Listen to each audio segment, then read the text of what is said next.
जिनकी शादी हो चुकी है, आज नहीं तो कल वो बच्चा प्लान करेंगी या नहीं भी प्लान कर रही हैं बच्चा, तो कैसे एक हेल्दी लाइफ़स्टाइल जिएँ? कैसे अपने रिप्रोडक्टिव ऑर्गन्स यानी कि अपने जनतांत्र यानी कि अपनी यूट्रस, ओवरीज़ सबको हेल्दी रखें। तो कल अगर 10 साल बाद भी प्लान करना है, तो कैसे वो एग क्वालिटी मेंटेन कर सकती हैं?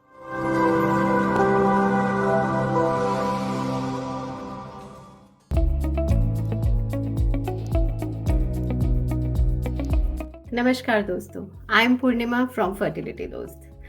Good evening and welcome to the session known as Holistic Approach, Easy Healthy Lifestyle.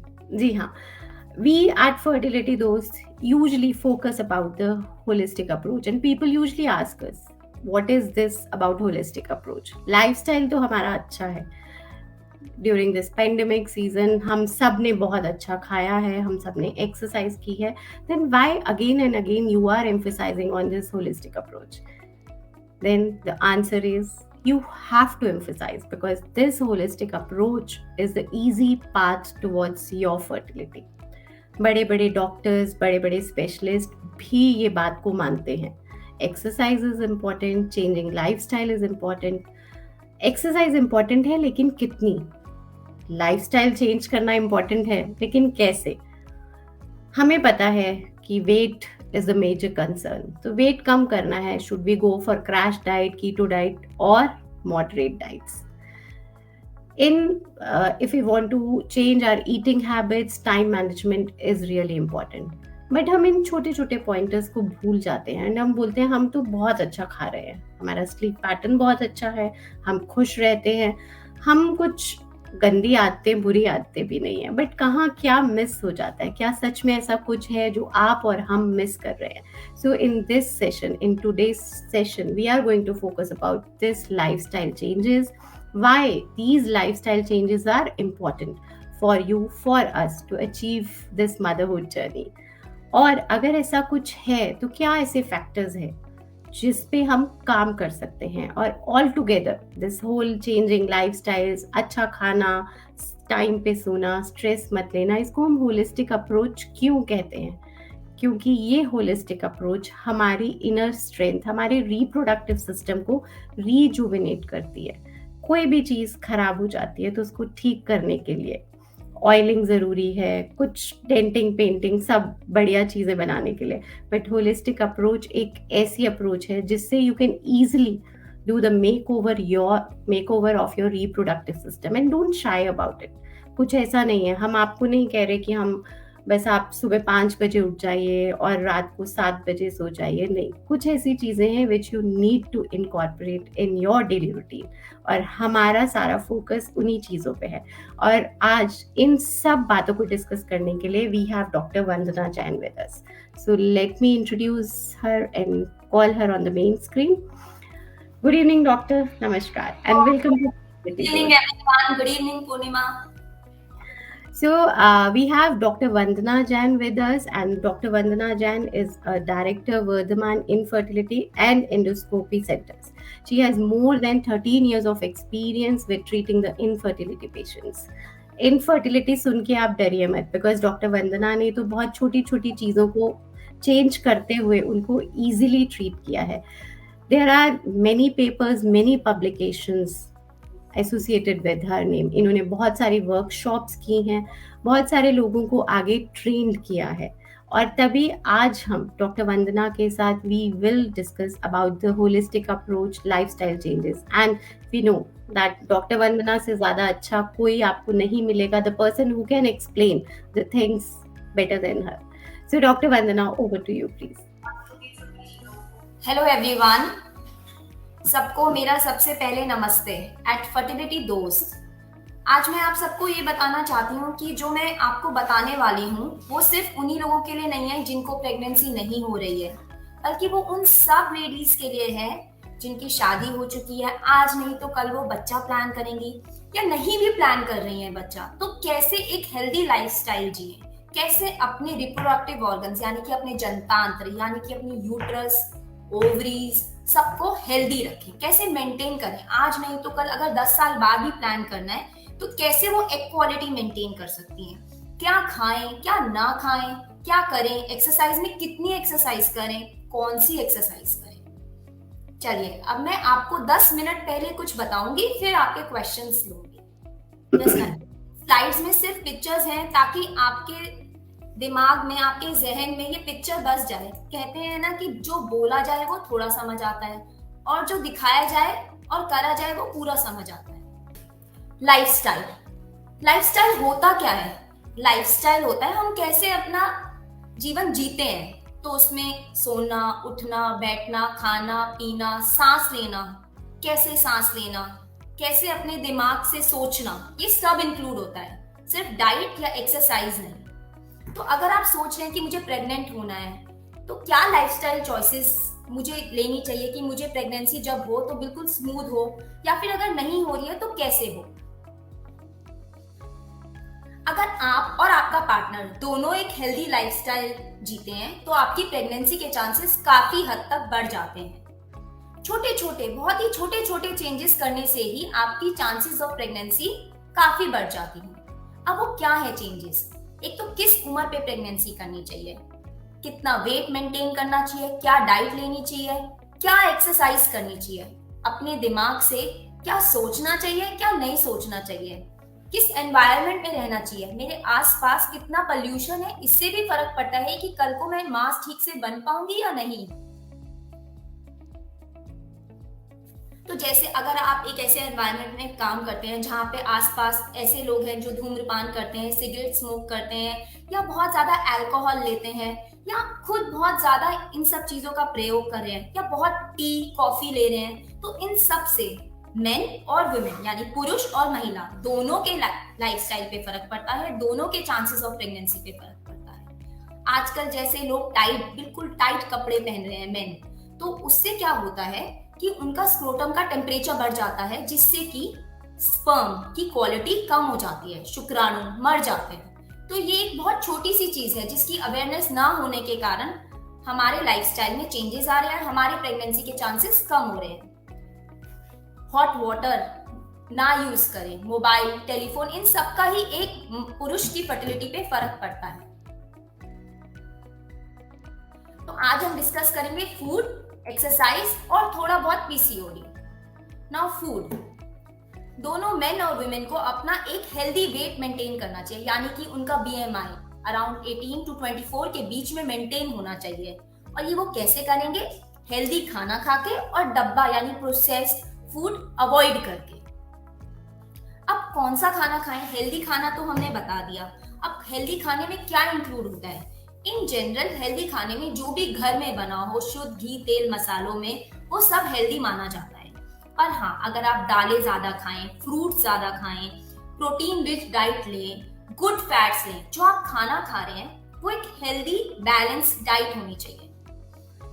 शुरू में था, सबसे पहले आई जीएम डाइट, फिर आई कीटो डाइट, फिर आजकल आप सब सुनते होंगे इंटरमिटेंट फास्टिंग।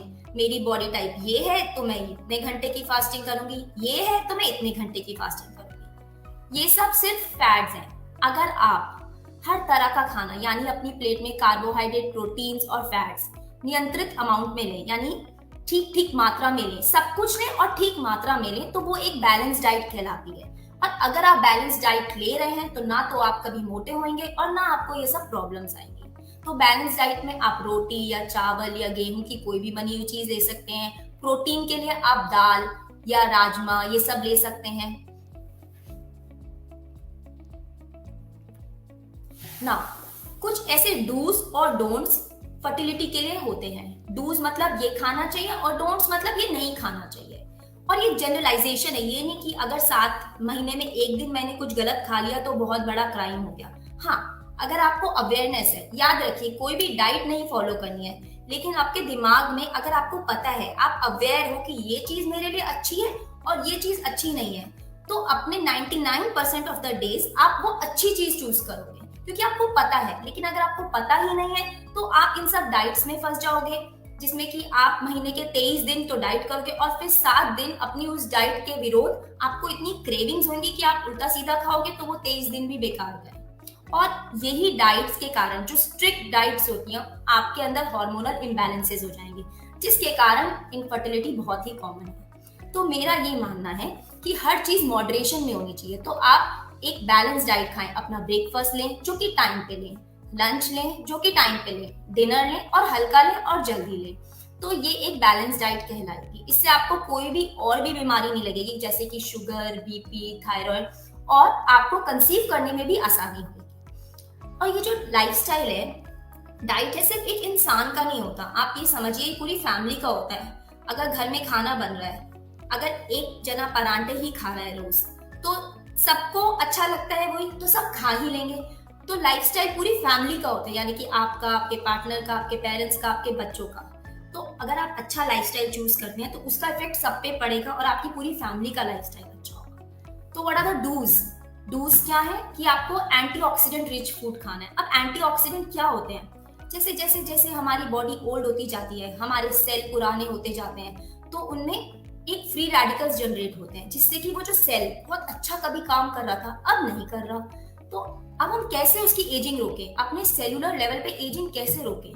वो करता है काम एंटीऑक्सीडेंट। तो कुछ ऐसे फूड होते हैं जो उन फ्री रेडिकल्स की जनरेशन कम कर देते हैं। वो कौन से फ्रूट्स होते हैं, वो कौन से फूड होते हैं? वो होते हैं नट्स पूरे, देन फ्रूट्स, देन वेजिटेबल्स। तो अगर आप अपने दिन में एक मील में फ्रूट्स और वेजिटेबल्स इंक्लूड करेंगे तो ये एंटीऑक्सीडेंट की मात्रा आपके शरीर में बनी रहेगी। देन आपको बहुत सारा फाइबर खाना चाहिए। क्यों खाना चाहिए? क्योंकि अगर आप फाइबर खाते हैं तो आपकी जो गट है वो ठीक से काम करती है। अगर आपकी गट ठीक से काम करेगी तो आपकी बॉडी में जितना भी टॉक्सिन जनरेट हो रहा है, यानी कि पूरे दिन में जितना भी कूड़ा कबाड़ा इकट्ठा हो रहा है, वो ठीक तरह से अगले दिन स्टूल में निकल जाएगा। तो इसीलिए आपको एक फाइबर रिच डाइट लेनी चाहिए। अब फाइबर रिच डाइट मतलब सलाद। अगर आप जब भी खाना खाने बैठें, दिन में एक मील में, जैसे आप लंच करने बैठे हैं, आपको बहुत भूख लग रही है, तो सबसे पहले आप एक प्लेट सैलेड खाएं, जिसमें आप खीरा, टमाटर, गाजर, मूली, ककड़ी ये सब खाएं। तो उससे क्या होगा? दो फायदे। एक तो आपका पेट भर जाएगा, तो आपकी आधी भूख मर जाएगी, खाने की मात्रा भी कम जाएगी। दूसरा फायदा, आपकी बॉडी को फाइबर मिल रहा है, तो अगले दिन आपका स्टूल अच्छे से होगा और आपको कॉन्स्टिपेशन की दिक्कत भी नहीं होगी।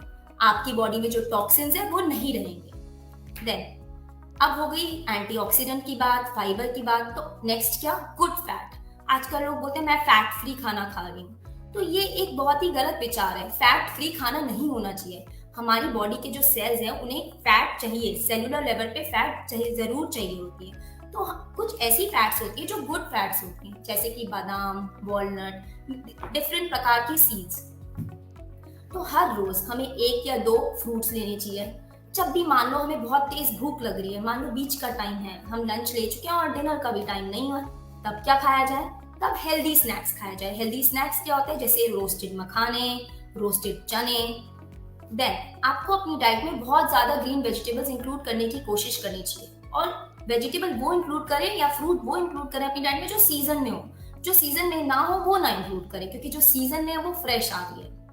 ग्रीन वेजिटेबल में फोलेट, आयरन और अदर न्यूट्रिएंट्स होते हैं जो डॉक्टर आपको दवाइयों में लिख के देता है। आप देखते होंगे कि जब भी अगर आप कंसीव करने जा रहे हैं, पहली दवाई कोई भी डॉक्टर लिखेगा क्या? Folic acid. तो अगर आपकी डाइट में ही है, एडिक्वेट मात्रा में है, तो आपको बाहर से लेनी ही नहीं पड़ेंगी।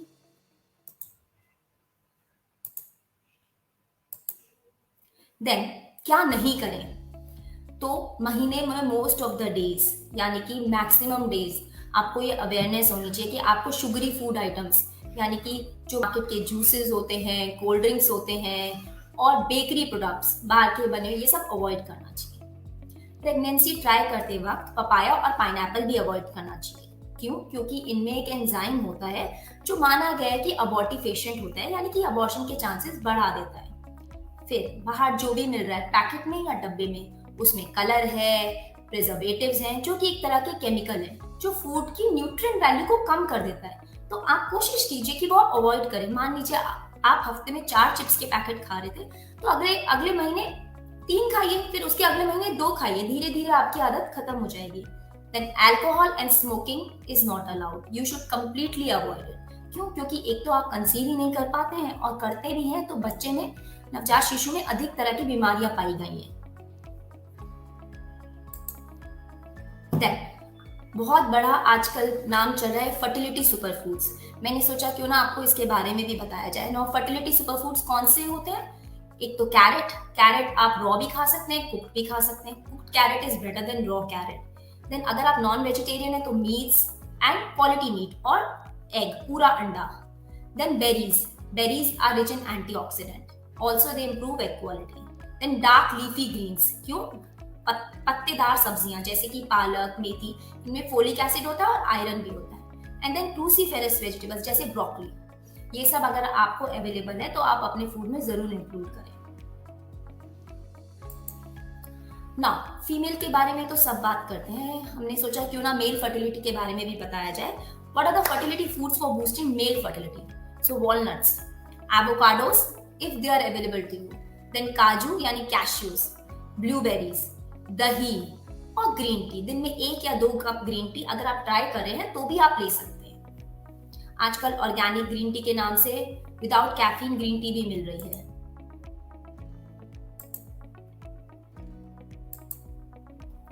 Now what are the foods for female fertility? Walnuts, जैसे कि मैंने बताया वॉलनट में ओमेगा 3 एसिड्स होते हैं. Then oysters, beans protein rich होती हैं. बेरीज, इनमें एंटीऑक्सीडेंट होते हैं. काजू, इनमें विटामिन ई और प्रोटीन होता है जो कि फीमेल रिप्रोडक्टिव ट्रैक्ट को पूरी तरह मेंटेन करता है. देन वेरियस प्रकार की जो सीड्स आते हैं, इनका एक मिक्सचर आप अपने इवनिंग स्नैक में रख सकते हैं, जैसे पंपकिन, फ्लैक्स, सनफ्लावर सीड्स. रोज शाम को 1 चम्मच भर ले लीजिए, वही काफी है. Then egg, a whole egg is rich in calcium, zinc, vitamin B6, folate. Then banana magnesium rich होता है and it helps in improving fertility. Figs if they are available to you, and whole grain यानी कि पूरा गेहूं. Now what to avoid? I've already told you, avoid alcohol, fast food and sugary foods. Protein rich foods की बात मैं कर चुकी हूँ एंड एंटीऑक्सीडेंट भी बता चुकी हूँ. फ्रेश हर्ब्स एंड स्पाइसेस यानी जिंजर, ये सब फ्रेश मसाले, ये आपकी बॉडी के लिए अच्छे होते हैं. हल्दी, ये सब अच्छा है. Then bell peppers and pomegranate, you must consume them. Now zinc क्या होता है? सीलिया की एक्टिविटी मेंटेन करता है. सीलिया जो एक तरह के बाल होते हैं जो फीमेल रिप्रोडक्टिव ट्रैक्ट में भी होते हैं और मेल रिप्रोडक्टिव ट्रैक्ट में भी होते हैं. तो जिंक रिच फूड कौन से हैं ये आपको पता होने चाहिए, जैसे कि eggs, almonds, cashews, pistas, chickpeas and rajmas. Now healthy fat, अभी मैंने आपको बताया फैट हेल्दी भी होती है. तो कहाँ से मिलेगी हमें ये हेल्दी फैट? एग में मिल सकती है, ऑलिव्स में मिल सकती है, कोकोनट में मिल सकती है और एवोकाडो में मिल सकती है. मैग्नीशियम रिच फूड, मैग्नीशियम हमारे रिप्रोडक्टिव ट्रैक्ट के लिए बहुत जरूरी है, तो आप इन सब का सेवन करें, जैसे कि almonds, peanut butter, black beans. Now अगर आप कंसीव करना चाह रहे हैं तो क्या क्या इंपॉर्टेंट है? आपका एग अच्छा होना चाहिए, ट्यूब्स अच्छी होनी चाहिए, एंडोमेट्रियम अच्छा होना चाहिए. तो बहुत बार ऐसे पेशेंट्स आते हैं हमारे पास ओपीडी में जो बोलते हैं कि हमारी एग क्वालिटी अच्छी नहीं है, या फिर जो लेट ट्राई करें, मान लो 42, 43, 44 पे ट्राई करना स्टार्ट करें. तो what can they do for improving the egg quality other than taking other supplements? So various kinds of seeds like chia seeds, sunflower seeds, all these are good for egg quality. Then green leafies like spinach or wheat germ and blueberries. These are all good for egg quality. If you're a non-vegetarian, then salmon and liver is very good for improving your egg quality. Implantation. पहले तो implantation होता क्या है? जब egg और sperm मिलके embryo बनाता है. जो लोग IVF करवा रहे हैं वो तो इस टर्म से वेरी वेल अवेयर होंगे, लेकिन जो नॉर्मल प्रेगनेंसी भी ट्राई कर रहे हैं उन्हें भी पता होना चाहिए कि इम्प्लांटेशन क्या होता है. जब एम्ब्रियो बन जाता है तो वो आपकी बच्चेदानी यूट्रस की लाइनिंग पे जब लगता है उसे बोलते हैं इम्प्लांटेशन. बहुत सी बार हमें यही लगता है हम प्रेगनेंसी का ट्रीटमेंट ले रहे हैं, एग भी अच्छा बना, स्पर्म काउंट भी अच्छा था, ट्यूब्स भी अच्छी थी, फिर क्यों नहीं हुई प्रेगनेंसी? तो डॉक्टर बोलता है इम्प्लांटेशन नहीं हुई है, हो सकता है इम्प्लांटेशन में प्रॉब्लम हो. तो इम्प्लांटेशन के लिए कौन से फूड्स हैं जो आप खाइए?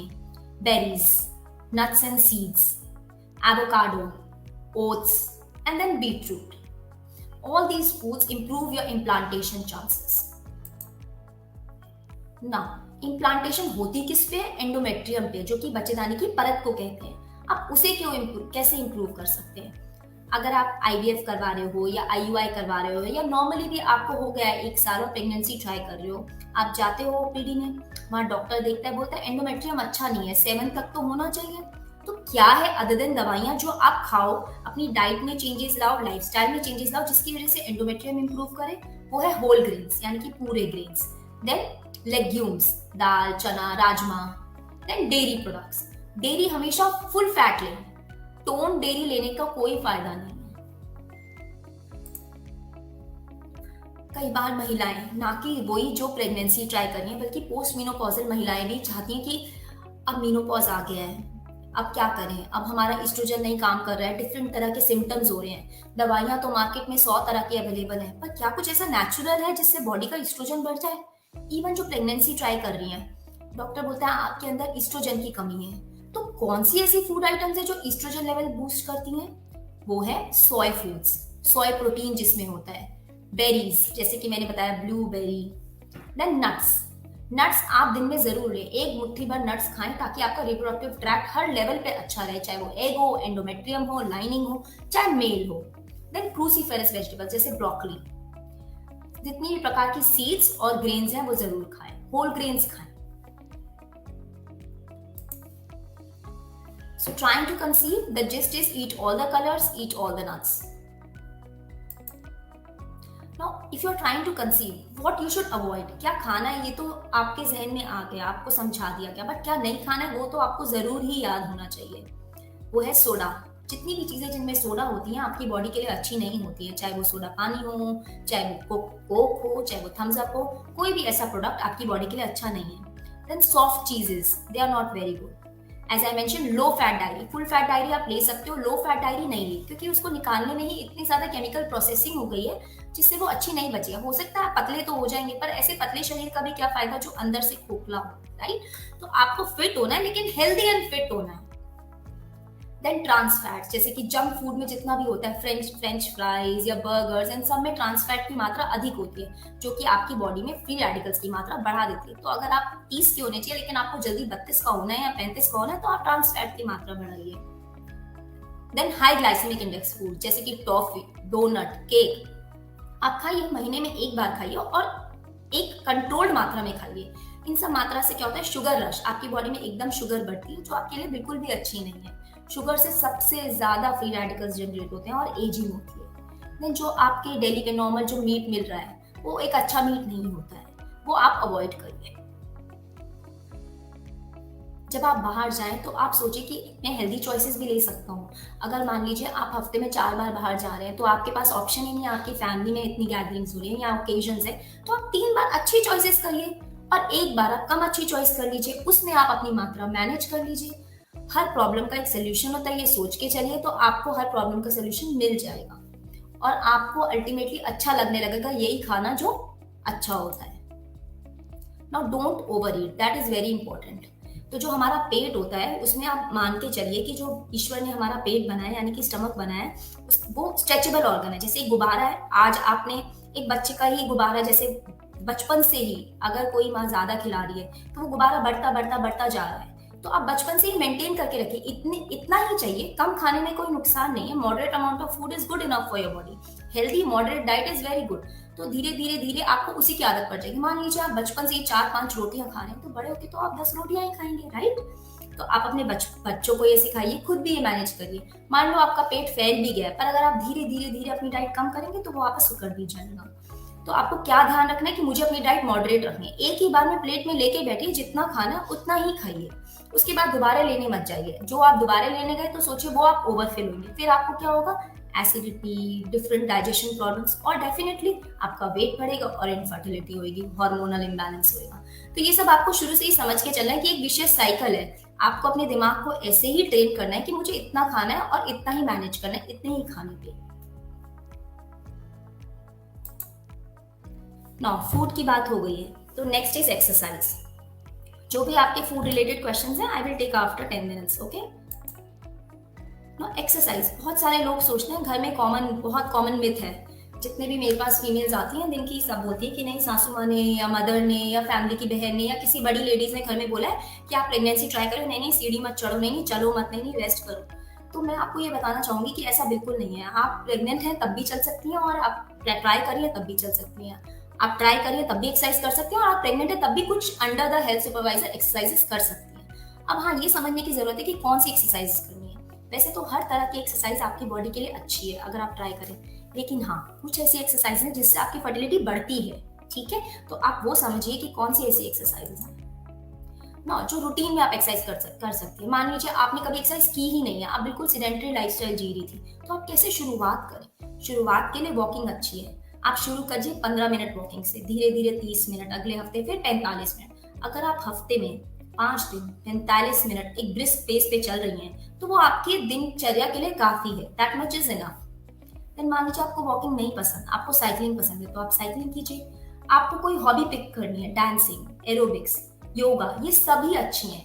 इन सब से ना कि आपका वेट मेंटेन होता है, ना कि आपका मेटाबॉलिज्म मेंटेन होता है, बल्कि आपके अंदर गुड हार्मोन्स भी रिलीज होते हैं। आप देखिएगा जब भी आप एक्सरसाइज करेंगी तो आप बहुत ही खुश फील करेंगी। एक्सरसाइज करने के बाद आपका उल्टा सीधा खाने का मन भी कम हो जाएगा। तो आप कोशिश कीजिए कि महीने में 5 दिन, एटलीस्ट 5 दिन आप एक्सरसाइज जरूर करिए। जिस दिन आप एक्सरसाइज ना करें उस दिन सोचिए आज मैं डिनर नहीं करूंगी। अगर मान लो सुबह एक्सरसाइज नहीं की तो मैं ब्रेकफास्ट नहीं करूंगी, और अगर आप शाम को वॉक नहीं की तो आज डिनर नहीं करूंगी, because I don't deserve it, I haven't worked enough. मेरी बॉडी ने कुछ यूज ही नहीं किया तो मैं खाऊं क्यों? किस चीज के लिए खाऊं ना? So this is a very good thing.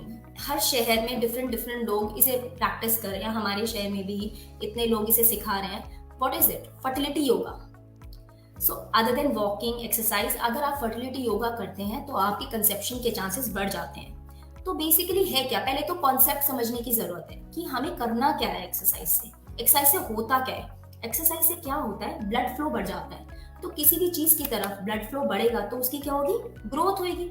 तो जब आप एक्सरसाइज कर रहे हैं और किसी एक पर्टिकुलर पार्ट की एक्सरसाइज कर रहे हैं तो उसकी तरफ ब्लड फ्लो बढ़ गया, जैसे कि पेल्विस की तरफ ब्लड फ्लो बढ़ गया, तो ओवरी भी अच्छा काम करेगी, यूट्रस भी अच्छा काम करेगी। क्यों?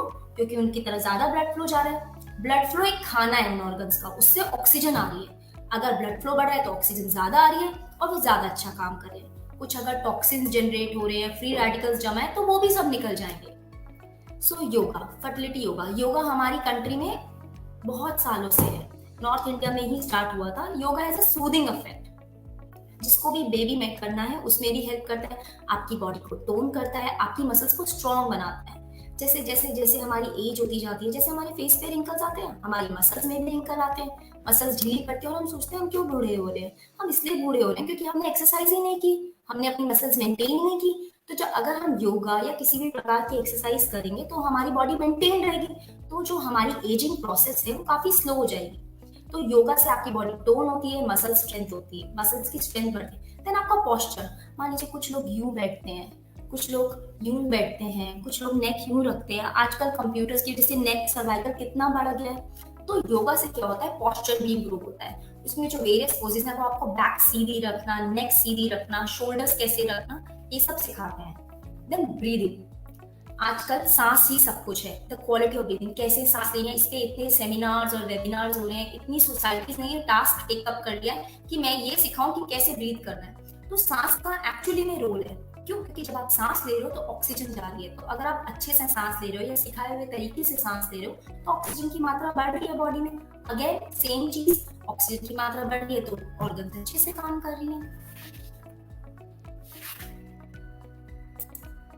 नौ, हमारी कंट्री में जैसे कि मैंने बढ़ाया 5000 साल से योगा सिखाया जा रहा है। पहले योगा के बारे में इतना लोगों को पता नहीं था, पर अब सबको पता है कि योगा से ही होगा। So you can use various yoga poses to boost your fertility. और योगा में सबसे अच्छी बात क्या है? आपको कहीं जाना नहीं है, आप अपने घर में सीख लीजिए और घर में कीजिए। इसमें आपको तेज तेज एक्सरसाइज नहीं करना, कोई पोज मेंटेन करना है, पोस्चर मेंटेन करना है, जिससे आपके उस मसल या उस ऑर्गन में फर्क पड़े। और चाहिए क्या? बस योगा मैट या घर पे आप कर सकते हैं। सो व्यूअर्स, जैसे कि डॉक्टर वंदना बात कर रही थी एक्सरसाइज की, योगा की, healthy diet, healthy eating habits. So at Fertility Dost, we have programs related to this. We have regular fertility yoga sessions. Please join us. We have 2 batches in the morning and 1 in the evening. जैसे कि उन्होंने बताया कि fertility yoga से help होती है और सच में ऐसा होता है. सो अगर आपको लगता है कि आपको फर्टिलिटी योगा की ज़रूरत है, you want to boost up your fertility concerns, you have to work on your reproductive system, then please join us. And इस टाइम पे टिल टुडे, आज ही लास्ट डेट है हमारे यहाँ फ्री स्टार्टर प्रोग्राम के लिए एनरोल करने के लिए, जिसमें हम आपको 1 वीक का yoga, fertility yoga session free दे रहे हैं.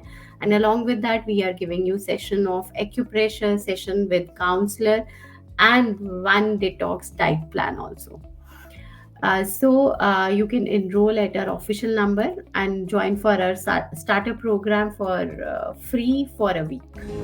Don't forget to like, subscribe and hit the notification bell for more amazing videos on fertility. And to get your customized fertility coach program, visit www.fertilitydose.com.